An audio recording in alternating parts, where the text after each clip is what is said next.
Hi, I'm Sandeep, and you're watching Weekender at 5. This is our opinion segment. So, in today's opinion segment, we are delving into an opinion which can be divisive, as the life is. The opinions, they are meant to be divisive and divided. So, today's opinion is the government's COVID response approach is losing its sheen slowly. So this is a very emotional and very hot burning issue that is affecting every New Zealander today, including our Kiwi Indian community. So to start with, first thing first, the credit to government. Definitely, there are many strong points. This government cannot be criticized for being extremely cautious in managing the COVID-19 pandemic in different stages and saving a lot of lives.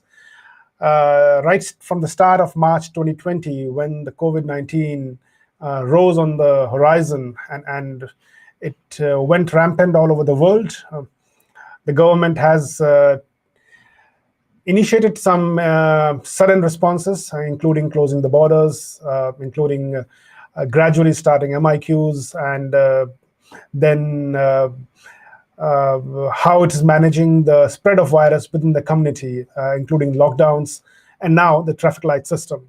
So there has been different stages of managing the COVID, and now we are into the second year of this pandemic. Not many people realize that. They are still taking it as a very novel virus, and they are still thinking it as a short-term phenomena which has happened, but it has already consumed over 2 years of our life.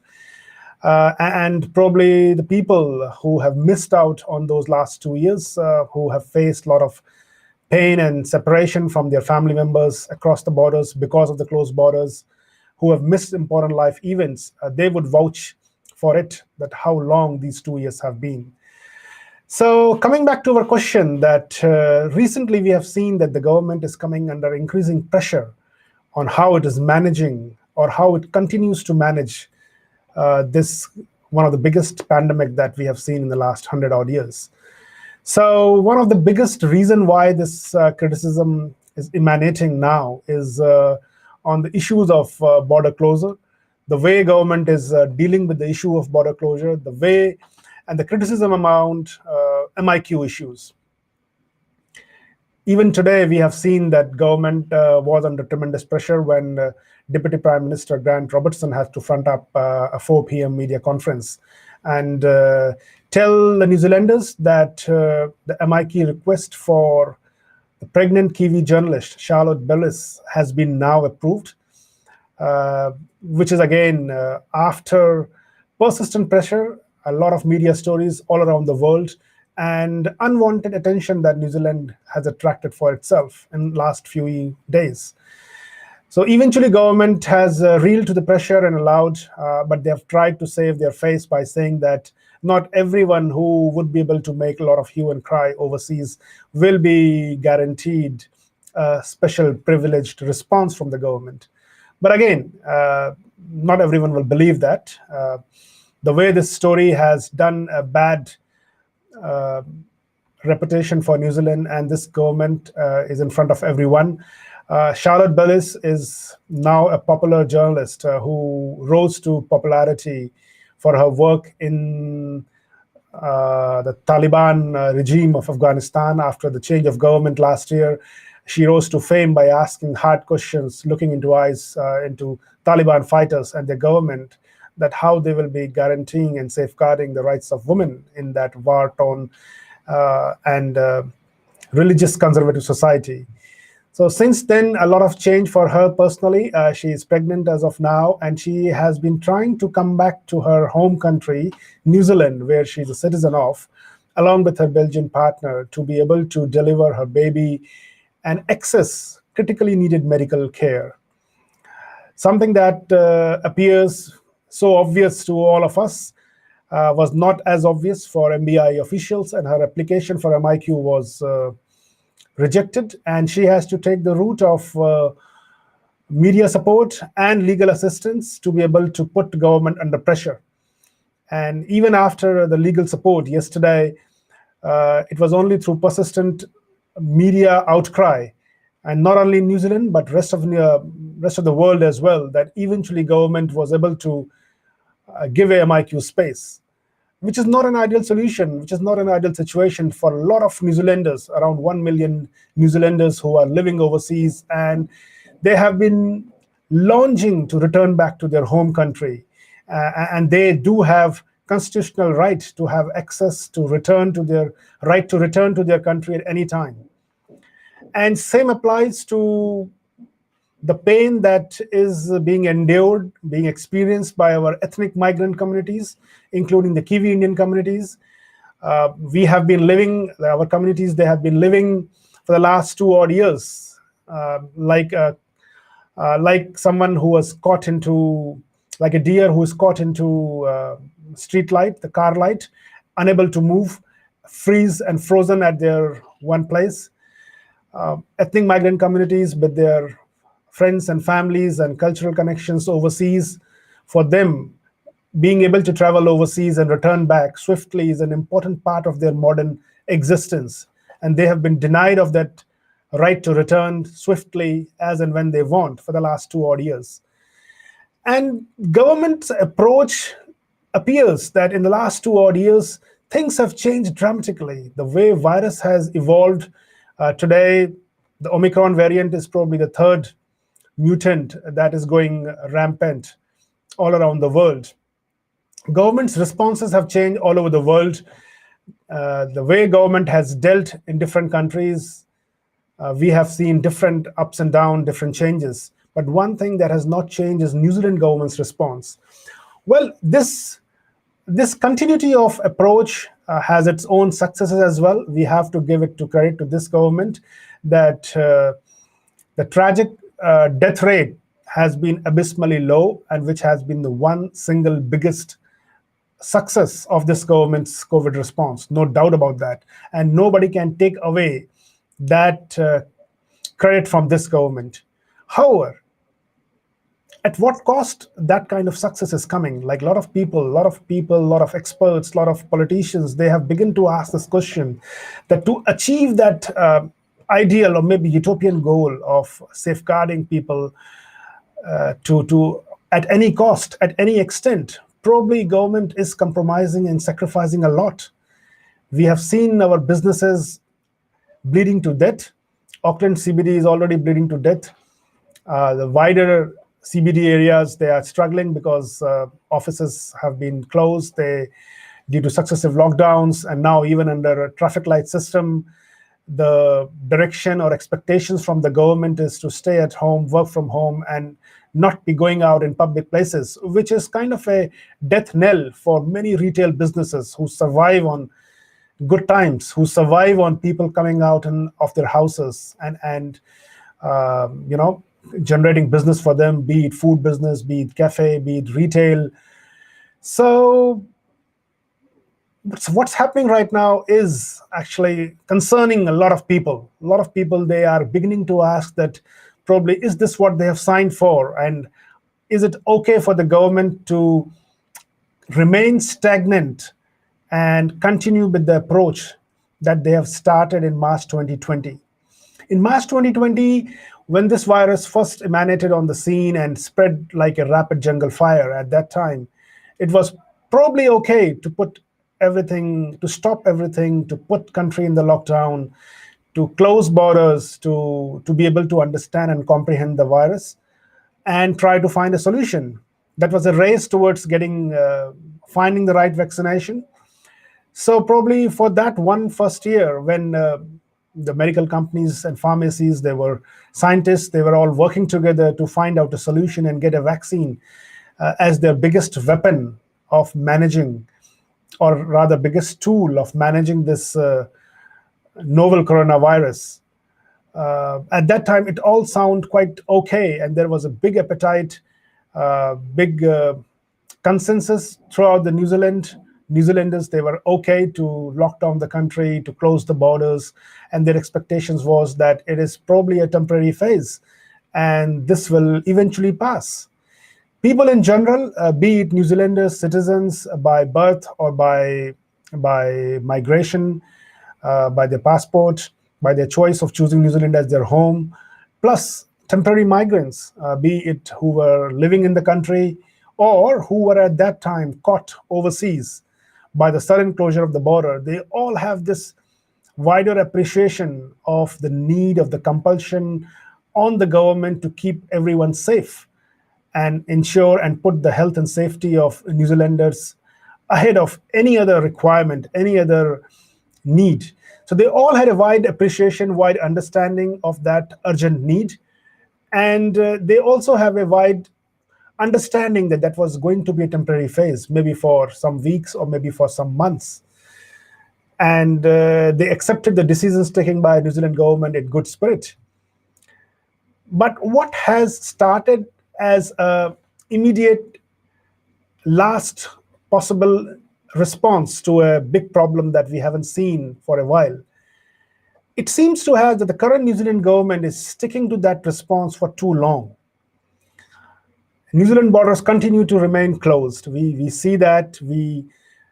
We see a lot of human miseries. We see a lot of painful stories coming out every day, be it from New Zealanders, be it from ethnic migrants who are living here for the last couple of decades, or who are temporary migrants with their family and friends stretched out back overseas, with their half of life being overseas. They need to go back to either see their ailing parents, aging parents, deal with deaths in the families, or important life events like marriages, childbirth, and come back and start their work as well, and come back and start their life as well. But they have not been able to do that purely because that New Zealand borders continue to remain closed, and most importantly, the problem MIQ. We all know that MIQs, managed isolation and quarantine facilities, they all were started towards September or later part of 2020 as a managed process of letting people into the country by ensuring that virus does not enter into the community. That was the starting point. That was the starting assumption and conditions. But what we have seen many times last year, there were some short lockdowns earlier in Auckland regionally.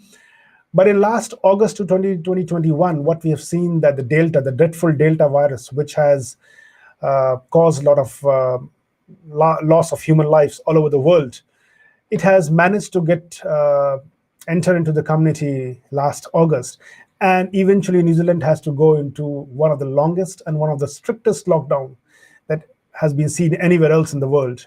And probably from that time, from August 2021, New Zealand has not been able to come out of that lockdown mentality.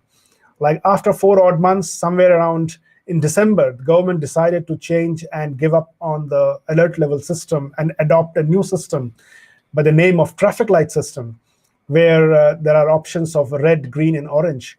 And they gave an olive branch to New Zealanders who were tired and jaded after 4 long months of strict lockdown to come out and enjoy the wonderful Kiwi summer, and put New Zealand by and large in orange light system after 31st of December to probably the entire of January, barring Northland, which had actually quite a low number of vaccination, which made it pretty unsafe to throw it open for non-vaccinated people to travel there, or maybe vaccinated people travel there and risk loss of human life. So New Zealanders, they had fair run of their Kiwi summer. They have enjoyed that. That's all good. But the thing is, the people who have been stuck overseas, either New Zealanders, citizens, or temporary residents, they are the one who have paid abysmally high prices. Abysmally high prices.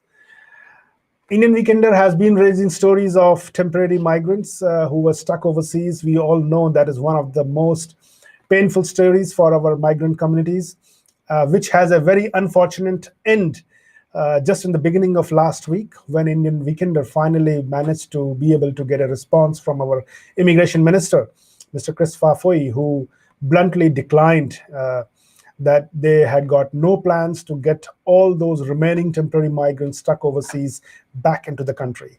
So that was last Monday, January 19th. And that was actually one of the most pessimistic news that has to be relayed. We know that a lot of lives were affected, a lot of lives, a lot of dreams were shattered.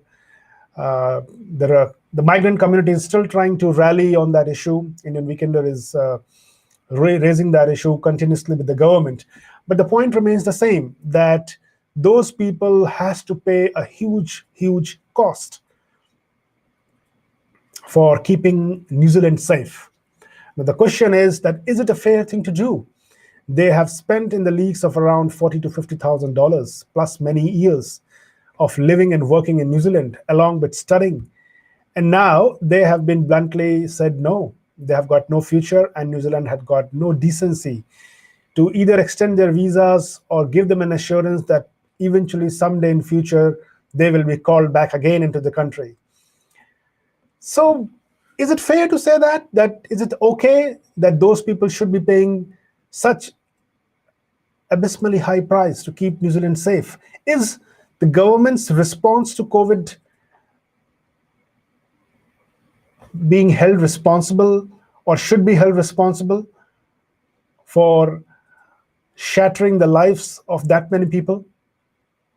And this is only the temporary migrants who were guests in our country, and now they have been sent back without a farewell, losing all their money. And when we talk about New Zealanders who are stuck overseas, we all know probably around 1 million New Zealanders lives overseas, just in Australia. And we almost every day we are hearing stories how governments flip-flop on border opening is affecting their lives. We know last year Prime Minister Jacinda Ardern has come and announced with a great fanfare that eventually, after 2 long years of COVID, they are preparing New Zealand to be ready to open the borders. So according to the previous timeline, February end was the time when New Zealand would have opened their borders for all vaccinated Kiwis living in Australia, which is pretty big numbers. Before COVID, probably New Zealanders living in Australia and working in Australia, they were able to come down and visit their friends and families at their whims without any visas, without any kind of traveling from Australia to New Zealand was just like traveling locally. So for the last 2 odd years, they have been separated from their friends and families, and more importantly, they have been dealing with uncertainty. The uncertainty that this government has, this government's, I would say that unintended consequences emanating from government's decision. When government started MIQ, they never anticipated the kind of demand they will be experiencing from the people who wants to get into the country. And that issue has complicated the MIQ system. Every day we hear thousands and thousands of people, they struggle with the system to find a space in MIQ. And eventually they give up for that particular day or for that particular slot when the rooms are available. So as per the previous border opening plan, it was announced that those vaccinated, fully vaccinated Kiwis living in New Zealand would be allowed to come back into the country without MIQ and do their self-isolation at home. So common sense, which has been repeated time and again, that step would actually free up a lot of MIQ spaces for other needs. But from what we have seen early this year, when Omicron eventually hit into the community, that government has already postponed that plan. So we don't know what certainty there. And talking about rest of like non-New Zealanders or foreigners, they would have gained ability to come into the country by the end of April. So that would have given some certainty to a lot of temporary migrants who have been living in the country, locked into the country. They are not locked out of the country. They are unfortunately locked into the country. But the cost they have to pay is that they have to delay all their important life decisions. For somebody who have been in the country previously around 4 or 5 years after finishing his education, they have got their plans to go overseas, get married, start their family, come back. They have already been delayed for 2 odd years, plus they haven't got any certainty when they will be able to do it. And government continues to make an announcement, make a plan, get some pats on their back, But when the time comes to stick to that decision, government gives up for one reason or another reason and doesn't stick to that plan. So that raises an important question. Then if government is not going to stick to a plan, then what's the whole idea of announcing a plan? Government can come and say, look, we are not wanting to declare any plan. We will decide on the go, and someday we will open the border, which is again not the right thing to do that. People in general, they need some certainty. They need a plan, especially for those who need to travel overseas, either for work or for family or to attend important life events. We are not talking about leisure, the travel related to leisure, which is again looked down upon, but that travel for leisure is an important part of economy. We all know the tourism sector has affected so badly. Around 22,000 tourism jobs has been lost just in 2020, which I was hearing someone was saying that that is the size of the population of Palmerston North. That many jobs were gone in 2020 just because of the border restrictions, border closure. And we haven't even calculated about what's happening in 2021. What happened in 2021? What is the level of catastrophe and damage? So government can keep on patting its back, saying everything is well, everything is good, our economy is doing good, numbers are doing well. But we all know that something doesn't feel right. Something doesn't feel right.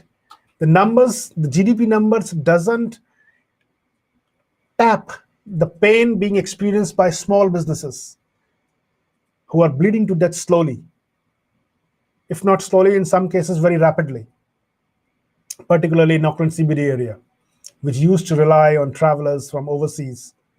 Plus, there is a complication that government has changed their immigration settings, immigration laws, which has been aggravated and complicated by the onset of COVID.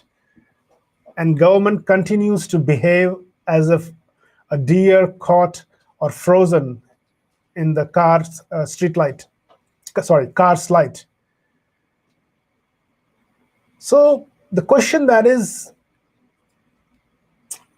affecting everyone, that probably everyone is tempted to ask, is that is government's COVID response approach is losing its sheen every day?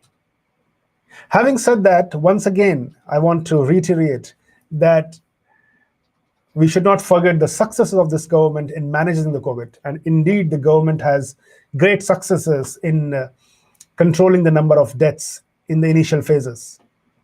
But what government needs to understand is that at what cost that is coming. And government needs to ensure that at some stage it will have to let the life go as it happens and minimize, or rather focus and provide targeted medical assistance, targeted healthcare support, rather than generalizing and trying to prevent the spread of the virus, which probably from what we have been hearing from government day in, day out, that they have already accepted the fate that Omicron is out in the community and we will start seeing numbers, maybe thousands to then eventually 10,000 every day. Someday that will happen very soon, in a couple of weeks, believing what government has been saying. If government has given itself to that fate or that reality, then government also needs to start unwinding the decision making that it has stopped eventually of opening up the economy as well and letting people come out of their homes and start living their lives so that it can support the businesses, the jobs. So as usual, this is an important issue. Probably every New Zealander is quite affected by this issue. And Indian Weekender thought to start this opinion from in our today's Weekender at 5 show. We would encourage you all to engage with us, write to us at editor@indianweekender.co.nz. You may choose to agree with this opinion or disagree. Both sides of opinions are welcome. We would love to have a robust engagement, two-way process. And we will continue to delve on this important topic in future shows, in our newspaper, on our social media. But we need to start a conversation on this important issue if government's COVID response strategy is losing its sheen slowly? So on that important question, I would take your permission. This is Sandeep from Weekend at 5 team. Thank you very much.